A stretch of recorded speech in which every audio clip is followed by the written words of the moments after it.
Welcome to our channel. If you want to activate Hulu on your TV with an activation code, follow these step-by-step instructions to ensure everything is set up properly and works smoothly. Step 1. Begin by gathering all necessary materials and information you'll need for the activation process, including your account details, identification, and the specific card, device, or service you're activating. Step 2. Access the appropriate platform by opening your web browser or mobile app. Make sure you're using a secure internet connection to protect your personal information during the process. Step 3. Locate the activation section within the platform. This is typically found in your account settings under a menu labeled Activate, Register, or Get Started. Look for clear instructions or prompts.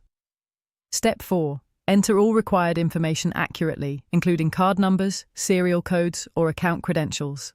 Double-check each entry to avoid errors that could delay activation. Step 5. Follow any verification steps that appear on screen. This may include receiving a confirmation code via text message or email, which you'll need to enter to proceed with activation.